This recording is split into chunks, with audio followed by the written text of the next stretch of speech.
আমি মৌমিতা চলে এসেছি আবার ইমন রাগ নিয়ে। ইমন রাগের দ্বিতীয় পর্ব।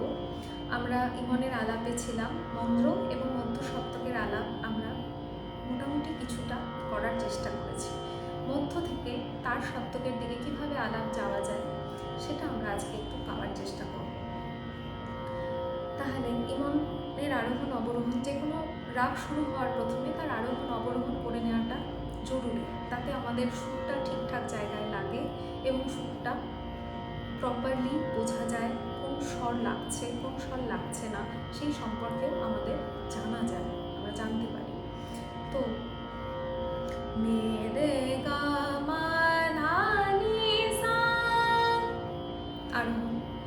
এবারে অবরোহণ, সা নি ধা পা মা গা রে সা।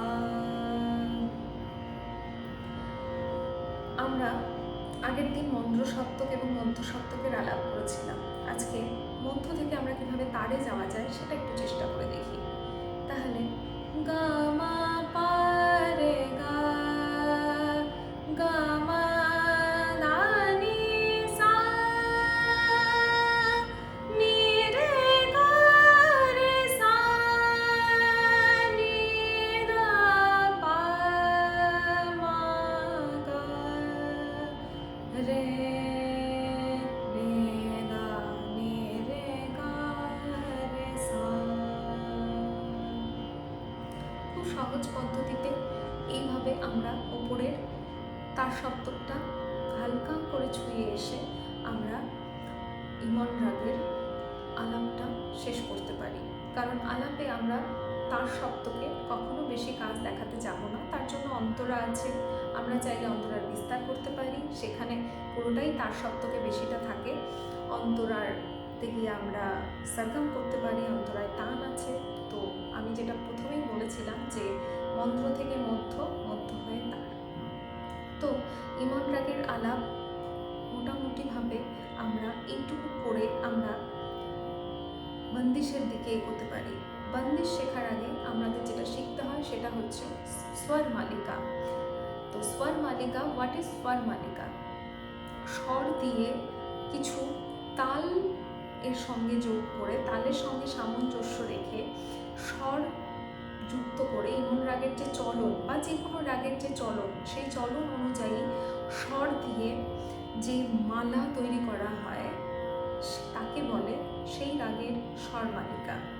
তো ইমন রাগের স্বর মালিকাটা আমরা একটু করার চেষ্টা করব।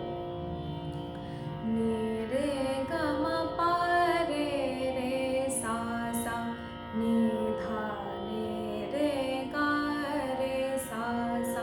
এটা যদি ত্রিতাল দিয়ে আমরা গাই, ত্রিতালের সঙ্গে আমরা এটা যোগ করি, তাল সম্পর্কে রাগের এবং রাগের সঙ্গে তাল সম্পর্কে আমি আরও একটি ভিডিও আনবো আপনাদের সামনে। তো এখন আপাতত আমরা এটুকুই জানি যে ত্রিতালের সঙ্গে আমরা এই স্বরমালিকাটা গাওয়ার চেষ্টা করব। তো হোয়াট ইজ ত্রিতাল? ধা দেম দেম ধা, ধা দেম দেম ধা, না তেম তেম তা, তে টে ধেম ধেম ধা ধা। তো এইবারে স্বর মালিকাটা আমি তালের সঙ্গে কোথায় বসাবো? ফাঁক থেকে, ফাঁক অর্থাৎ যেখানে তালি থাকবে না সেখান থেকে আমাদের স্বর মালিকাটা শুরু হবে। তো কিভাবে শুরু হবে?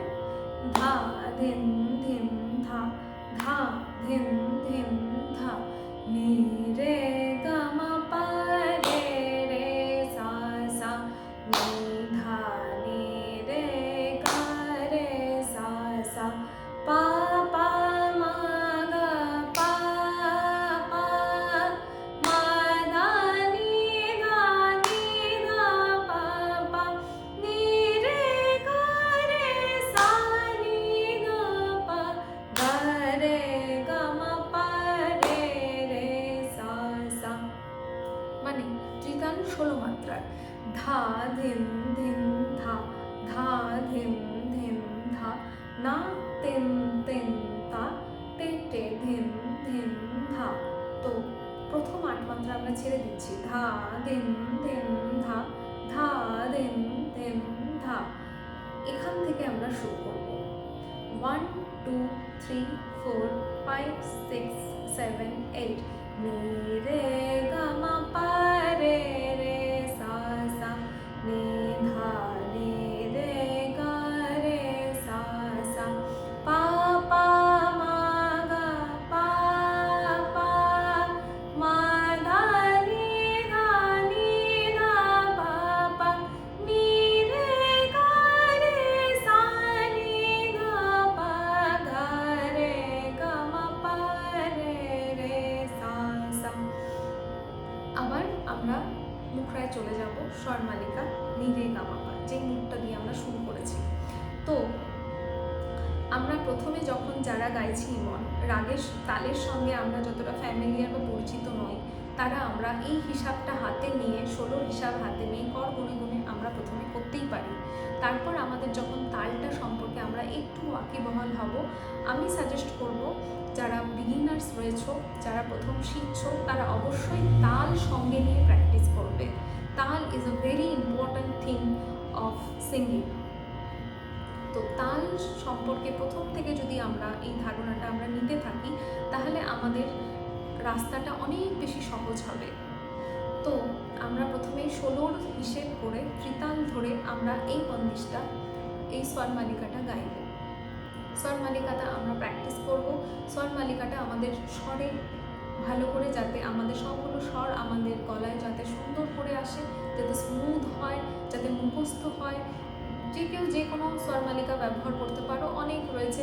নি ধা পা মা পা গা মা পা পা মা গা রে নি ধা পা মা পা গা মা পা। এটা একটু এটার থেকে একটু কমপ্লিকেটেড। তো আমরা প্রথমে সোজা দিয়ে শুরু করব, তারপরে আমরা আস্তে আস্তে ইমনের আরও অনেক বন্দিশ আমরা জানব।